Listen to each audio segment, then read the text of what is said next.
Hi, this is Wario7793. I got a special figure this month through Amazon. It's a Doom Guy figure from the the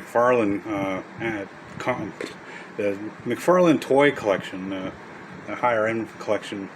It was the cheapest one I could buy, 20 bucks. And I just got the box, and it came with the figure, and it's got a movie in there. It kind of combined to UPS, kind of banged it up there a bit.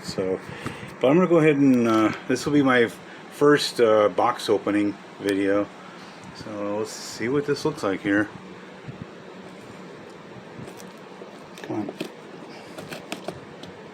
Well, got my trusty box knife, and hard to do this one-handed.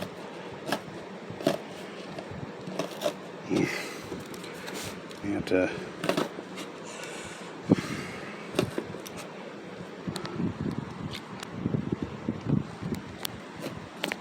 Okay, I did get an extra movie that came with this box, but I'm not going to worry about it. I've already moved it aside.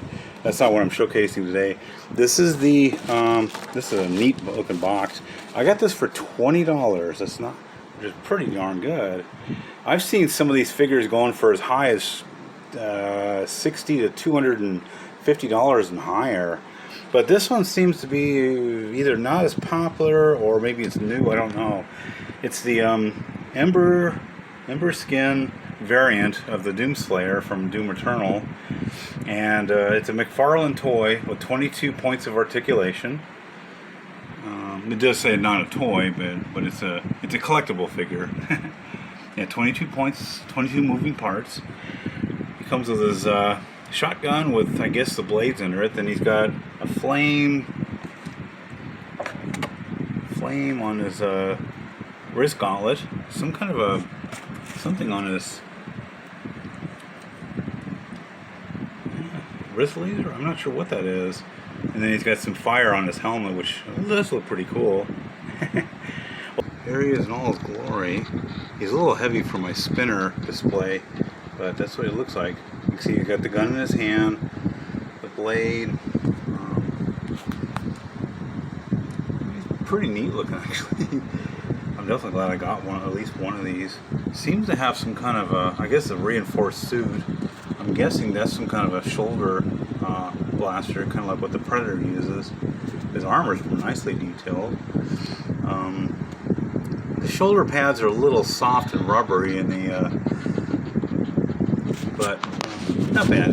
They're not terrible. Even those little hooks that are on the shotgun are kind of rubbery. The rest of it's pretty solid plastic. Nice and heavy.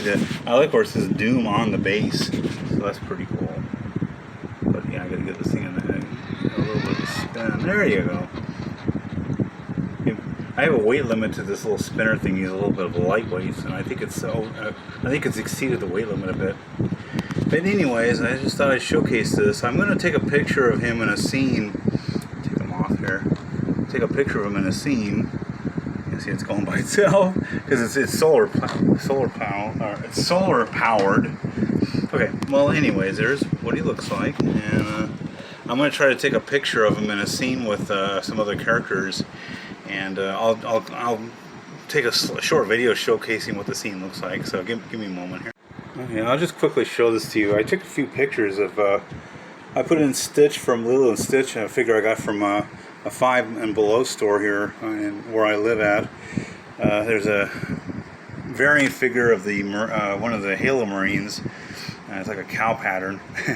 I got in the background, you can see the Armageddon from, the Wolverine from Armageddon with a little guy. There's a Mars rover and one of the Halo dune buggies. And I got me a neat picture, so yeah, it's pretty cool. Anyways, you can pose him pretty good. It looks like Stitch is grabbing for a shoulder gun, and Doom Guy's like wondering what the heck's going on. Yeah, Stitch is pretty hyper. I mean, all Disney fans know that, the ones that know him really well. But anyways, thanks for checking this out. It's kind of an interesting unboxing. I'm kind of sad that the box was mushed like that on one corner, but as you can see, the figure looks fine, and the movie that came with it, which was Suicide Squad 2, it's fine too. But I'll go ahead and wrap this up, and thanks for checking this out.